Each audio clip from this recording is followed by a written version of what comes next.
Sejam bem-vindos. Quando tudo isto passar, ou seja, quando nos livrarmos das tempestades, das inundações, das enxurradas e dos ventos fortes, há um país para voltar a descobrir. O viajante desta semana tem percorrido Portugal nos últimos anos, em cima da sua mota, ou motos, e tem escrito sobre as suas viagens no blog Viagens ao Virar da Esquina, que já conheceu até uma versão em livro. Henrique Saraiva, bem-vindo às Conversas do Fim do Mundo. Obrigado, João. Henrique, é um prazer. Isto não está bom para quem gosta de duas rodas, pois não, ultimamente. Tens viajado de moto? Há cerca de 15 dias, 3 semanas que não lhe pego. Pois. Isso é quase patológico. Já está a mexer contigo? Já. Muito. Não que a chuva possa ser ou não um problema em si. Quando nós viajamos por onde quer que seja, e principalmente quando fugimos ao verão, o que também... o verão também tem o problema do excesso de calor, que também não é agradável. A chuva acaba por ser algo com que nós nos confrontamos com facilidade. Mas é perigoso, não é? E ultimamente as estradas andam perigosas. Perigosas, cortadas, instáveis, derrubadas, enfim. Eu julgo que, atualmente sim. Eu julgo que a questão da chuva, para quem anda de moto e para quem viaja de moto, tem mais a ver com algum desconforto, por um lado, e por outro lado porque as condições de circulação também são piores.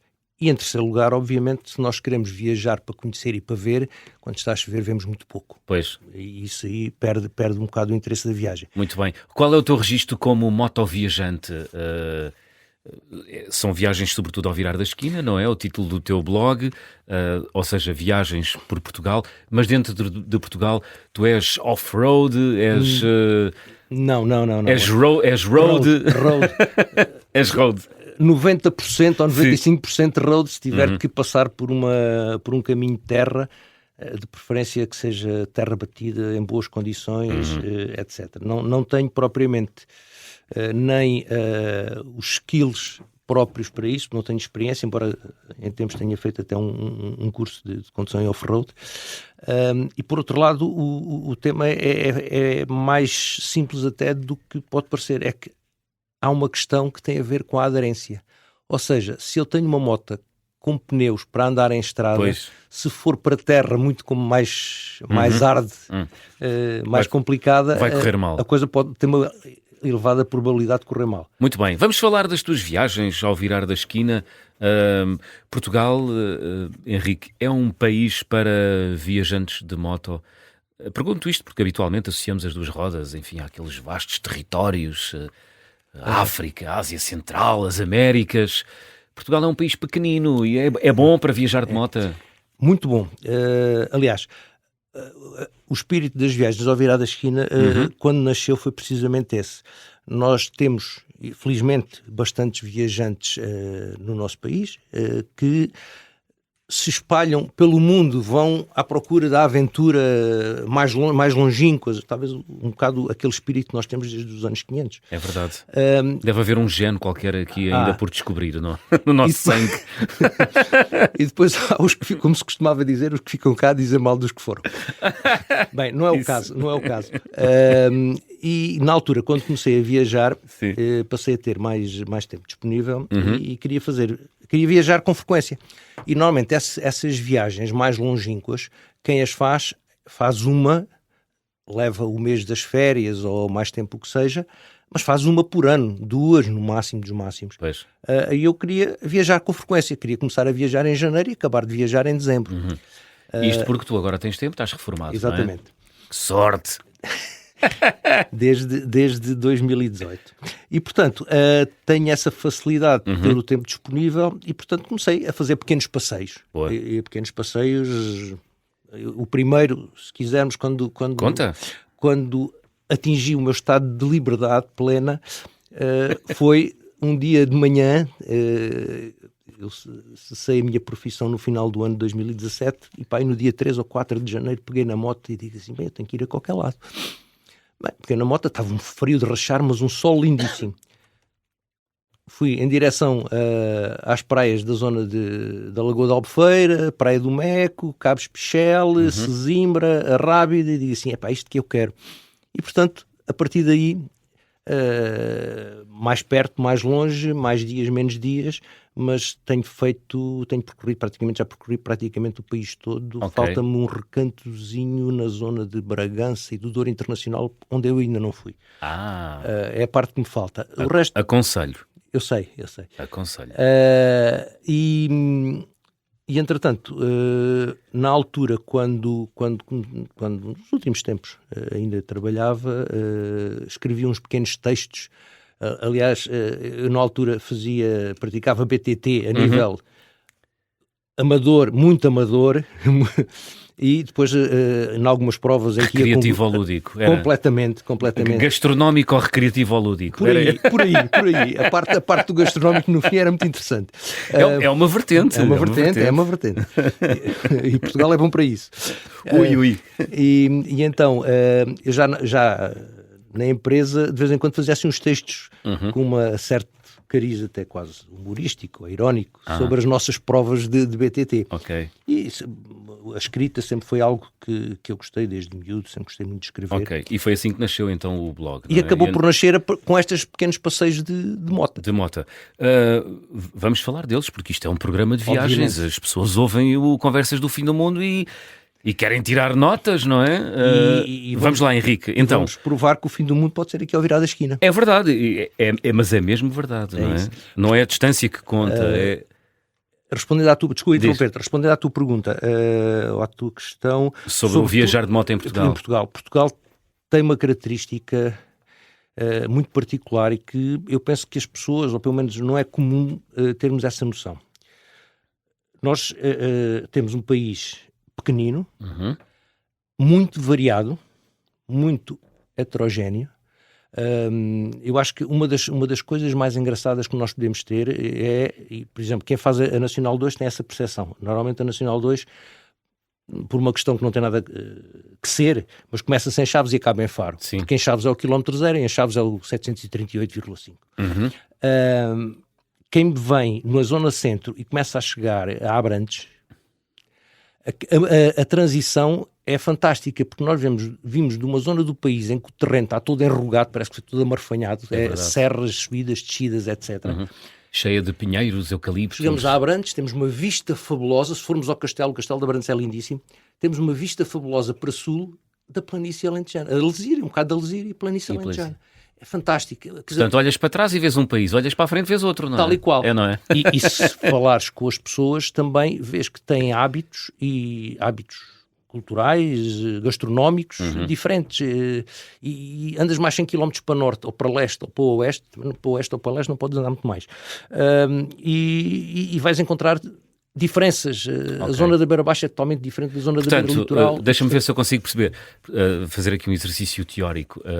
Portanto, se um estrangeiro quiser conhecer bem Portugal, assenta a Real em Abrantes e dá ali um raio de 100 km. Num raio de... É isso? Quer dizer, 100 km talvez seja escasso, mas ele, se alongar um bocadinho a viagem, tem a Serra da Estrela, ok. Tem a zona de Castelo de Vide, Marvão, mais abaixo pode ir até Évora. Se quiser pouco mais, 120, são capazes de ser mais, 140 km está em Lisboa. Tem o Atlântico, se for em linha reta, tem Leiria, coitados. Um abraço para eles.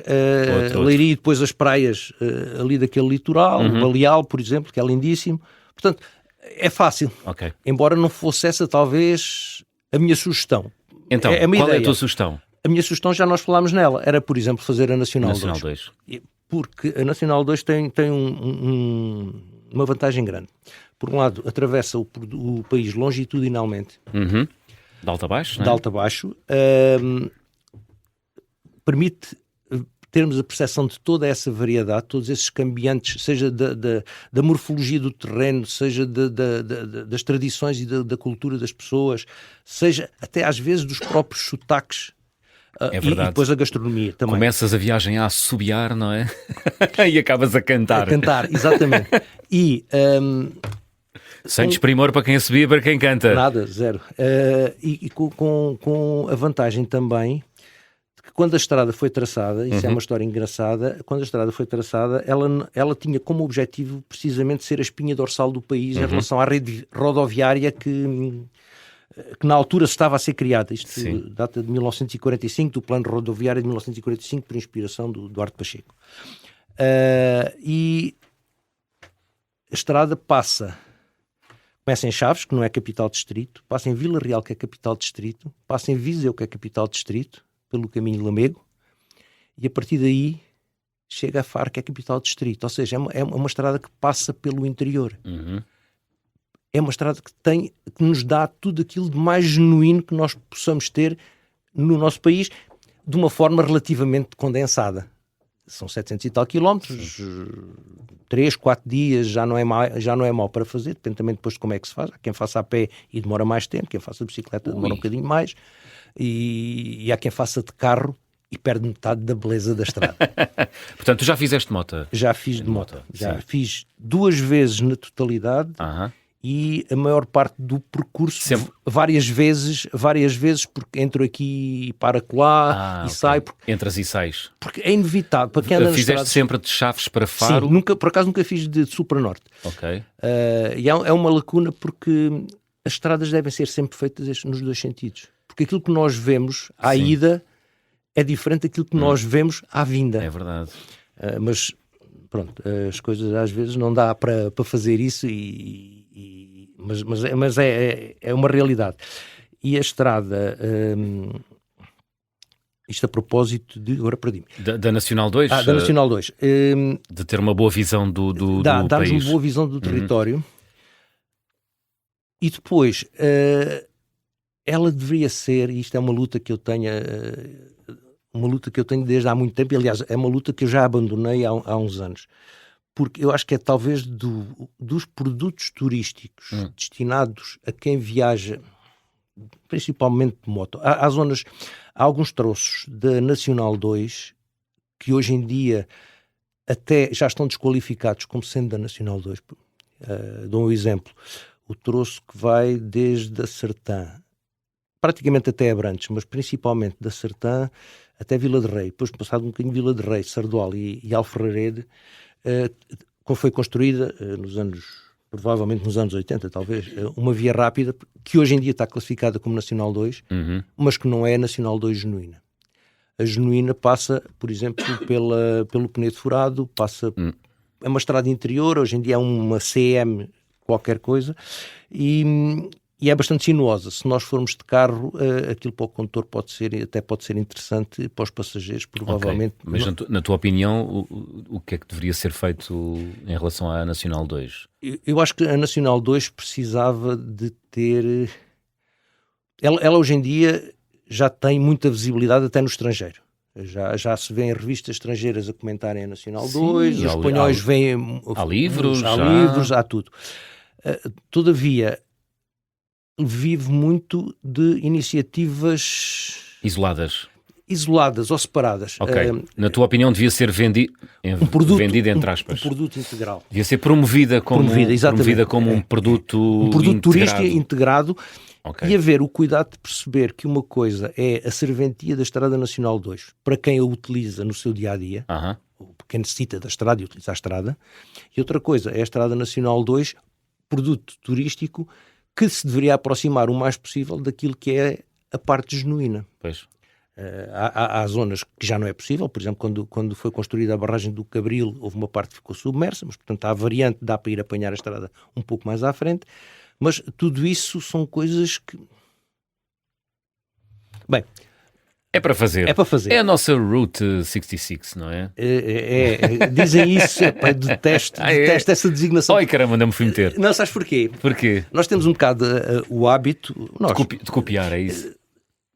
Não é de copiar, mas dizer, isto é a nossa qualquer coisa de... Pois. Não, aquilo é nosso. Aquilo não tem nada a ver com a Route 66. A Estrada Nacional 2 atravessa o país de uma ponta à outra. A Route 66 não atravessa os Estados Unidos de uma ponta à outra. Aliás, a Route 66 hoje em dia até já parte não existe. Exato. Mas é mítica, é daquelas rotas míticas que existem no mundo. Mas... Então é trazer um realizador de Hollywood para fazer aqui um filme na N2, N2. Olha, se calhar era uma boa ideia. Quem é que pega nela? Quem sabe. Olha, Henrique, estamos a chegar ao final da primeira parte. Vamos abrir o álbum de viagem.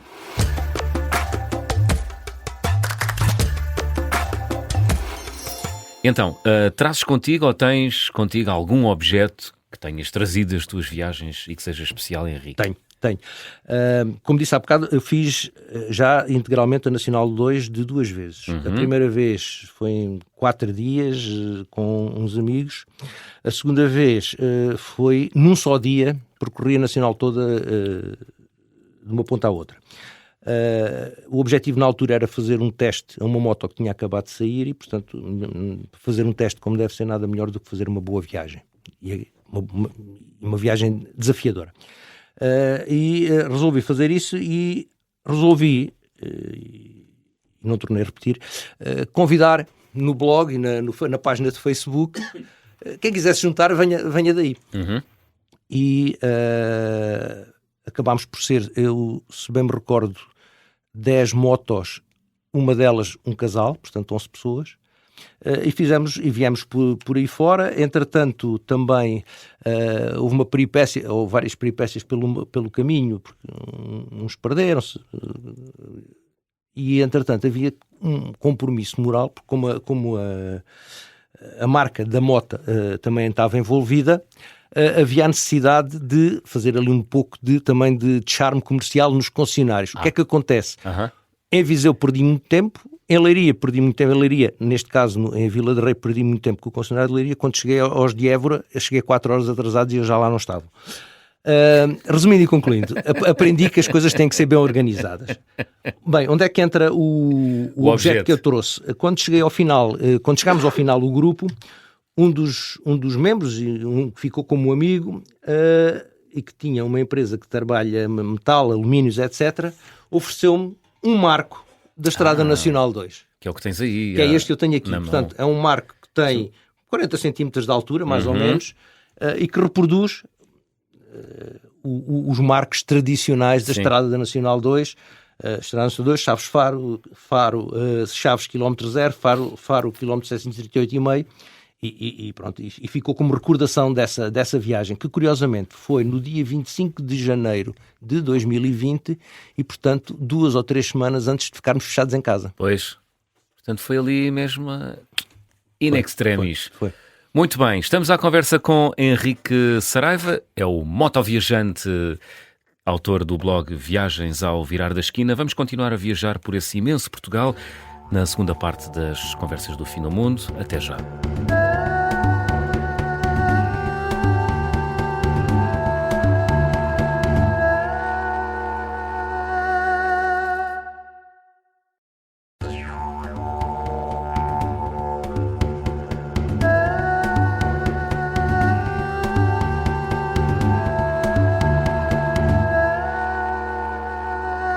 Estamos de volta. Esta semana, nas Conversas do Fim do Mundo, recebemos Henrique Saraiva, autor do blog Viagens ao Virar da Esquina, blog onde o Henrique vai relatando a sua experiência como motoviajante. Henrique, tem a ver esta necessidade que tu tens de escrever e de colocares em blog e também agora num livro as tuas experiências como viajante de moto, tem a ver com o teu passado de marketeer e com a necessidade de comunicar? Sim. Provavelmente sim, ou o passado de marketeer veio precisamente da necessidade anterior ou da vocação anterior de comunicar. Portanto, o gosto pela escrita tenho desde que quase que me conheço. Sou viciado em leitura. Aliás, felizmente acho que é o único vício que tenho, é precisamente o de livros. Eu leio compulsivamente. És um grande leitor. Leio compulsivamente. Aliás, as viagens, há vários tipos de viagens. Nós podemos dizer que temos uma grande viagem, que é a nossa vida, é a maior de todas, e depois podemos viajar literalmente, pegar no veículo, qualquer que ele seja, e ir por aí fora, ou podemos viajar através das experiências alheias, da literatura. E a literatura dá-nos muito campo para essas viagens. São viagens que depois acabam por ser construídas na nossa própria imaginação. E eu, ao ler um autor, um livro sobre qualquer viagem, a certa altura eu pelo menos sinto isso, nós estamos a viajar com ele, construímos a viagem na nossa mente, poderá ou não ter aderência àquilo que é a realidade, mas nós construímos aquela viagem. Portanto, é uma experiência também É boa quando não estou a conduzir. É isso que faz também um bom livro, não é? É o que nos mete é o que nos põe a pensar. Exatamente. E a viajar também, não é? Por outro lado, os livros são uma boa fonte de inspiração para as tuas viagens de moto, são. Henrique. Esse livro que tens à tua frente, o Viagens ao Virar da Esquina, a primeira crónica que aqui está, ou a primeira história, é uma das mais recentes e é curiosa porque é uma viagem a duas mãos. É uma viagem de Lisboa a Cascais e de Cascais até Sintra. Chama-se Uma Viagem à Desgarrada. E o meu parceiro de viagem chama-se Ramalho Ortigão e fez essa viagem 150 anos antes. Ou seja, eu ao ler um dos livros do Ramalho Ortigão, autor que eu admiro particularmente... As Praias de Portugal. Exatamente. E ele tinha uma viagem... Olha, agora bem a propósito, isto traz-me aqui uma memória. Eu vi o teu livro, como te disse ao telefone, vi o teu livro numa Bertrand, numa cidade do centro de Portugal, precisamente ao lado deste livro do Ramalho Ortigão. Não me digas. Não estou a mentir. Fantástico. Exatamente. Agora acendeu-se-me aqui uma luz. Mas então tu utilizaste as praias de Portugal como inspiração para fazer então, viagens? Eu fiz essa viagem de Lisboa a Cascais e depois até Sintra, comparando o que eu via, ou o que eu vi no presente, Giro. Com aquilo que eram as impressões do Ramalho Ortigão há 150 anos atrás. Ele que fez a viagem de vapor desde o Caixo de Dré até Cascais, depois foi pela Estrada de Sintra, que eu não sei sinceramente qual é que era a Estrada de Sintra a que ele se referia, porque hoje em dia há muitas, mas provavelmente, não sei se... Provavelmente seria alguma que atravessaria a Serra de Sintra, alguns, não faço ideia. Não descia esse pormenor. E, portanto, rematei o texto praticamente onde ele também remata, que é naquele que é o hotel mais antigo da Península Ibérica em funcionamento, que é o Lawrence, em Sintra. Um hotel que é muito focado, quer em algumas obras do Ramalho Ortigão, como também do Essa. E, portanto, e também começa no Terreiro do Paço, a olhar para o grande hotel, que hoje em dia está em construção qualquer coisa.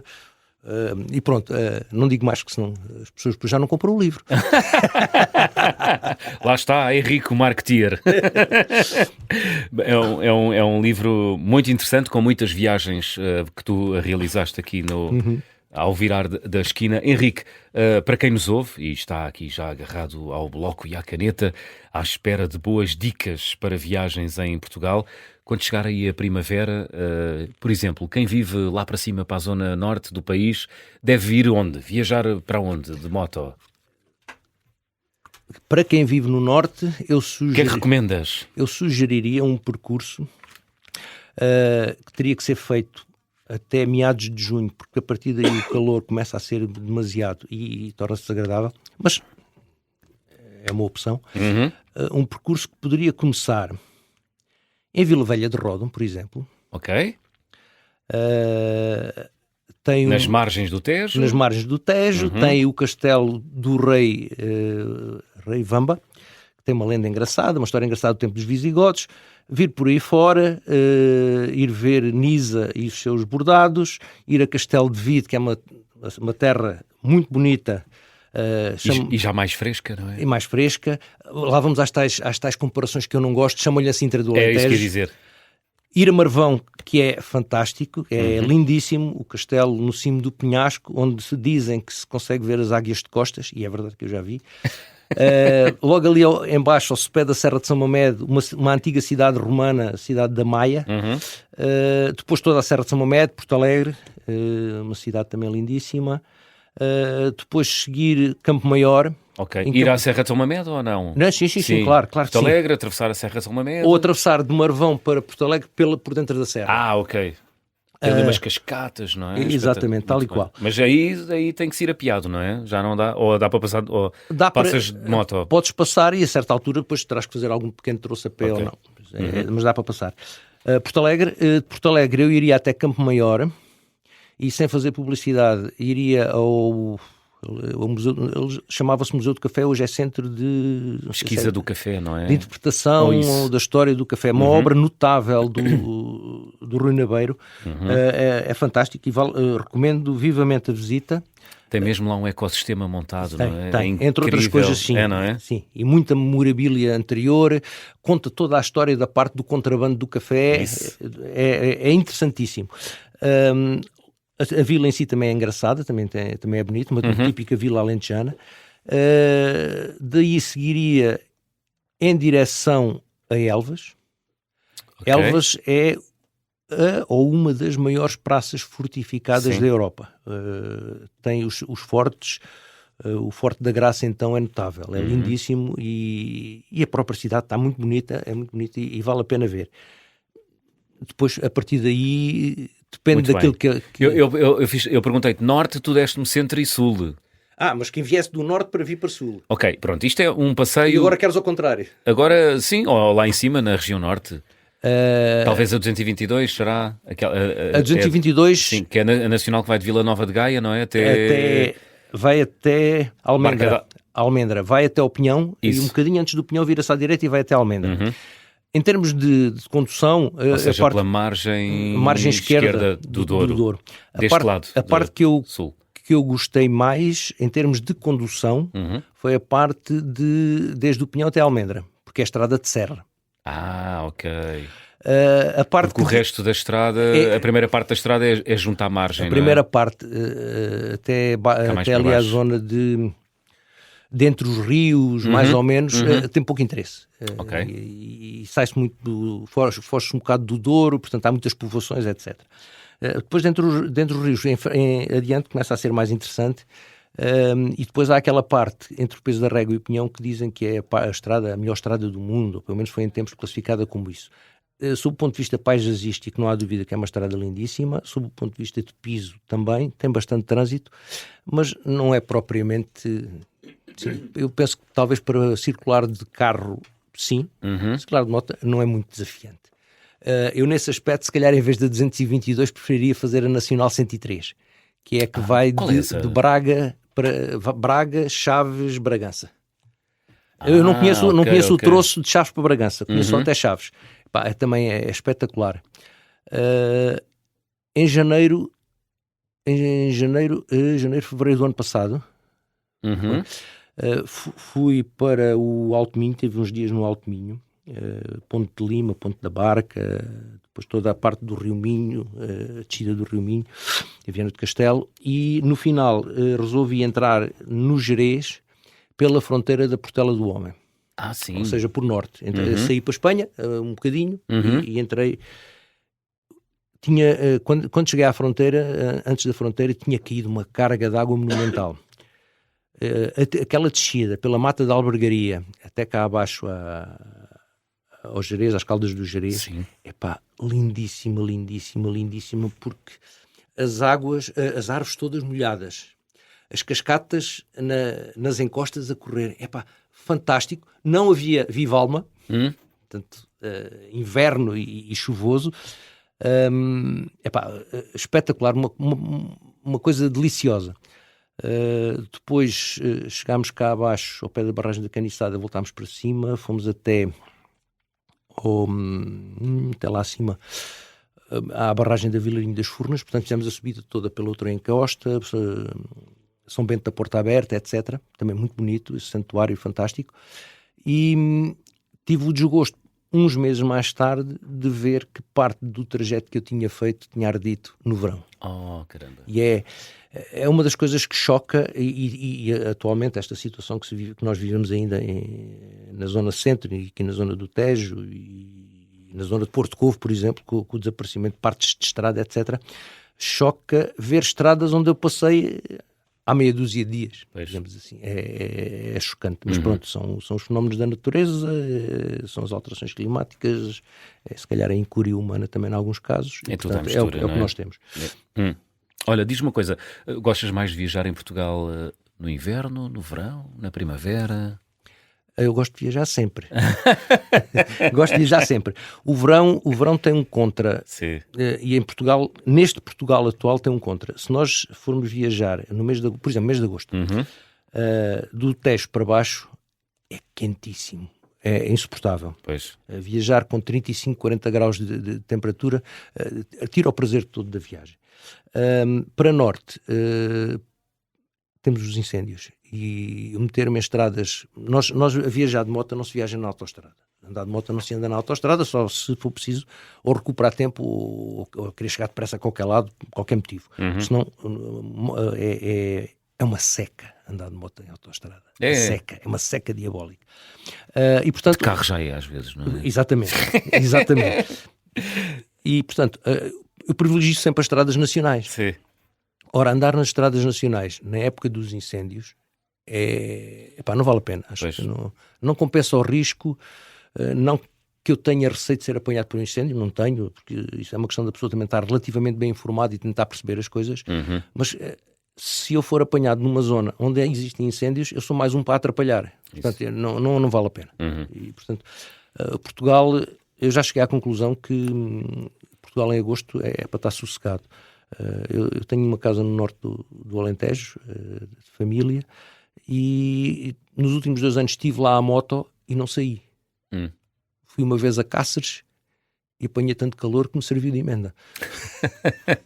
Isso faz calor em Espanha, Isso não é? faz calor em Espanha no verão. Muito bem. Olha, estradas nacionais, já que estamos a falar de estradas nacionais, e tu já percorreste tantas, Henrique, o que é que nos aconselhas a ir ver quando chegarem aí os dias bons? Enfim, na expectativa de que elas estejam inteiras e tenham sobrevivido muito cuidado, a estas tempestades. Muito cuidado agora quando voltarmos a andar na estrada, porque não só as que estão destruídas, mas é também as lesões que vão ficar agora nos próximos tempos, e que nós podemos dar sair de uma curva e parar com um buraco na estrada e pode ser aborrecido. Eu recomendo talvez a zona centro. Há uma estrada que eu adoro particularmente e depois permite ligar com outras. Há uma estrada chamada o Portal do Inferno. O nome é sugestivo. Isso é onde? Fica entre São Pedro do Sul e Aroca. Ok. E atravessa a Serra da Freita. Muito bem. Só que tem uma particularidade. Quem fez aquela estrada não fez aquilo que é habitual na maior parte das estradas portuguesas, em que as estradas seguem pelas encostas dos montes. Ali, no caso, há um troço em que vai mesmo pela cumeada. Ou seja, nós temos uma ribanceira, o declive para a direita, temos o declive para a esquerda, estamos lá em cima, temos uma vista panorâmica fabulosa, mas estamos mesmo lá em cima. E a estrada é estreitinha, tem umas curvinhas. E, portanto, ok, é uma que passa no Baloiço de Manhoce? Em São Pedro do Sul, será? Não. É mais São Pedro do Sul passa-se em Sá e depois atravessa-se o meio da serra em direção a Aroca. Já sei. Ok, essa estrada. Passas na Póvoa das Leiras. Estrada Regional 326. Sim, será? Acho que sim. Okay. Acho que é capaz de ser isso. Agora de memória não me recordo o número, mas sim. Com a vantagem que depois, em Aroca, pode-se fazer uma de duas coisas. Ou ir em direção a Castro Daire, passar em Alvarenga, ao lado dos passadiços do Paiva, e fazer o Vale do Paiva até Castro Daire, ou ir de Aroca em direção a Castelo de Paiva. Salvo erro é 245 e a 244. E tentar fazer esse circuito, porque quer uma, quer outra, são espetaculares. E são estradas pouco conhecidas. Espetaculares de moto. Eu repito, há estradas que são muito boas para nós fazermos de moto, para quem vai de carro podem não ser tão simpáticas, porque são muito, muito sinuosas e, pessoalmente, quem vai de passageiro, a tendência para o enjoo pode ser grande. De moto não se põe o caso. Essa zona aí acho muito... Eu não ando de moto, portanto a pergunta pode ser um bocadinho idiota, mas não há pergunta. Aquelas estradas que serpenteiam são estradas boas para se fazer de moto? Claro, isso é o auge. É o auge. Para quem viaja, há sempre essa preocupação. Eu comentava há bocado contigo que na última viagem que fiz maior, que a Andaluzia e Sul de Espanha, nós tínhamos a estratégia de fazer um dia de viagem e um dia de permanência numa cidade. O dia de viagem era um troço de 250 a 350 km que levava o dia inteiro. Ih, caramba! Portanto, as viagens de moto e aquilo que nós chamamos de mototurismo são viagens que não têm velocidades médias e elevadas. Eu normalmente, quando faço o meu planeamento, aponto para uma velocidade média de 50 km/h. Isso é baixinho. É muitíssimo baixo. Porquê? Para já porque as estradas não permitem velocidades. As estradas que nós queremos não permitem velocidades. Em segundo lugar, porque faço uma curva, que paisagem bonita, tira uma fotografia. Pois. Depois, olha aqui um baloiço, paro e vai andar de baloiço. Depois vai tirar outra fotografia. E, portanto, são viagens que demoram muito tempo. E depois há alturas em que nós temos períodos de condução, essas tais estradas sinuosas de montanha, de vira para a frente, vira para trás, que obviamente são desafiantes, mas que as velocidades são velocidades 30, 40, 50, 60, porque não dá para mais. Portanto, mas são estradas que têm condução e que são geralmente estradas normalmente estreitas, e portanto com carros é mais complicado. Depois, lá está, torna-se mais cansativo. É mais cansativo, mais até cansativo. E há uma analogia que costuma ser feita, que é: quem viaja de automóvel é como estar no cinema a ver um filme. Quem viaja de moto é estar no cenário do filme, é estar no filme. Uma boa imagem essa. E portanto a experiência é completamente diferente. Muito bem. Não vais parar, pois não, de viajar de moto? Não. Não. Muito bem. Estamos a chegar ao fim, Henrique. Havia muito mais para falar. Sem dúvida. Nomeadamente de Espanha, onde tens também feito algumas sim. viagens. Nós não temos ideia, mas aquilo é um país-continente, não é? Face à nossa pequena dimensão, aquilo tem muito para explorar. Muito. E de moto, então, é fantástico. É um país fantástico para andar de moto. Muito bem. Vamos fazer check-out. Então, Henrique, vou pedir-te para completares as habituais frases. Na minha mala vai sempre...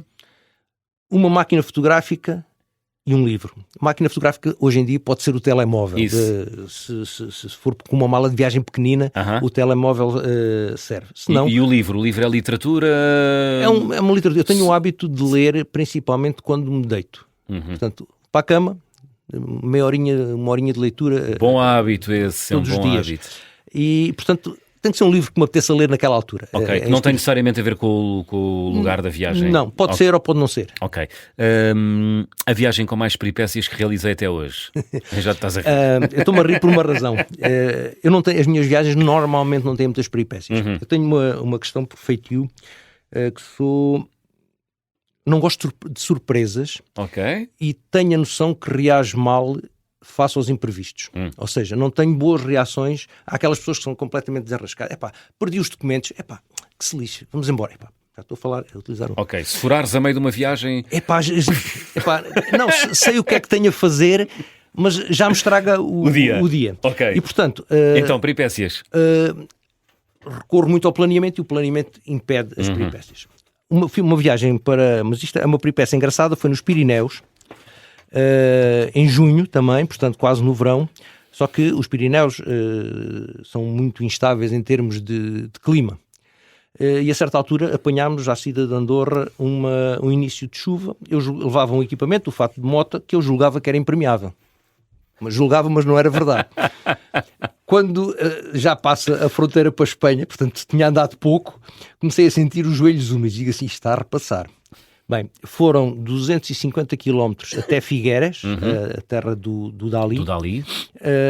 Debaixo de chuva inclemente. Passei uma estrada de montanha, a certa altura vejo a estrada de montanha, isto vai doer. 3 graus centígrados, chuva permanente, completamente ensopado. A certa altura cruzamos com um carro da Guarda Civil. Eles deveriam estar a fechar o coisa, porque entretanto caiu um nevão nesse dia na maior parte dos Pirineus, e aí também deve ter caído, nós não o apanhámos. E portanto, quando cheguei a Figueras, ao hotel, eu estava completamente ensopado, que nem um pinto, e serviu-me de emenda, porque hoje uma das coisas que vai na minha mala de viagem é um fato, ou pelo menos uma cobertura completamente impermeável, porque pode sempre chover. É isso. Olha, o carimbo de passaporte ou visto mais difícil de obter? As minhas viagens são de proximidades domésticas ou pouco mais, e portanto não tenho atualmente grandes histórias de visto, mas eu recordo-me de miúdo a minha primeira ida a Badajoz. Com o meu pai... No tempo em que havia fronteiras entre Portugal... antes do 25 de Abril. Antes do 25 de Abril. Em que implicou em Elvas uma visita à PIDE, porque o meu pai ainda por cima era funcionário público, precisava de uma autorização especial para sair do país. E então, em Elvas, houve uma visita à PIDE para pedir uma autorização para podermos passar a fronteira. Essa, portanto, é a primeira imagem que me lembro. Recordo-me também das touradas nas passagens de fronteiras nos anos de 74 e 75, por causa das divisas. Era sempre uma salada a atravessar para a Espanha. E depois tem a parte quase anedótica, que há uns anos, quando tirei um visto para ir aos Estados Unidos, com as perguntas que eles fazem para a atribuição do visto. Eu guardei o documento, tenho o documento guardado. Qual foi a pergunta mais insólita? Lembras-te? Se eu ia para os Estados Unidos, estava a pensar em cometer atos de terrorismo. Respondeste que sim, claro. Sim. Estou a ser irónico. Obviamente. Embora aquilo tenha uma razão de ser. Como eles, a mentira, o perjúrio é altamente condenado na legislação deles. Isso. Se eu disser uma coisa e fizer o contrário, eu estou a incorrer em perjúrio e, portanto, eles correm comigo imediatamente. Exato. Acho que hoje já não é preciso isso. Eles correm na mesma. Mas pronto, isso são outros 500. A recordação de viagem mais cara? Atualmente, praticamente nunca trago recordações de viagem, até porque viajar de moto não é o melhor para trazer recordações. Normalmente o espaço é curto. As mais caras foram 2 máquinas fotográficas, uma comprada em Andorra e outra nos Estados Unidos, já aqui há uns anos valentes. Muito bem. A refeição mais estranha? É outra história. Viagem pela Extremadura. Espanhola, depois de um dia intenso em Mérida, em Trujillo, muitos quilómetros. Quando chegamos ao sítio onde íamos pernoitar, um dos camaradas de viagem tinha a moto sem gasolina. Nós esperávamos que houvesse um posto de gasolina nesse sítio, não havia, estava em obras, tivemos que voltar para trás, tivemos que voltar a Trujillo. Bem, foi uma confusão e, entretanto, aproximou-se a hora de jantar. O primeiro sítio onde vamos, vai-se ao TripAdvisor ou qualquer coisa do género e está aqui um restaurante e tal, tem uns grelhados, vamos embora. Quando chegámos à porta era uma estrela Michelin. Ui!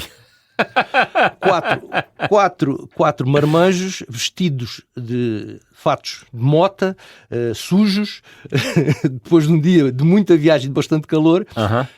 Fomos impecavelmente recebidos, como também seria de esperar. Mesa central da sala.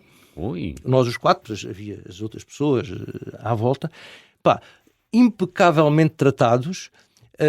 Comemos muitíssimo bem. Não foi nenhum disparate em termos de preço, mas foi principalmente pelo contraste. Quer dizer, num restaurante com algum tipo de luxo, estarem ali aqueles 4 marmães com blusões de moto. Um cliente é um cliente. Foi espetacular, foi uma situação perfeitamente inesperada. Boa.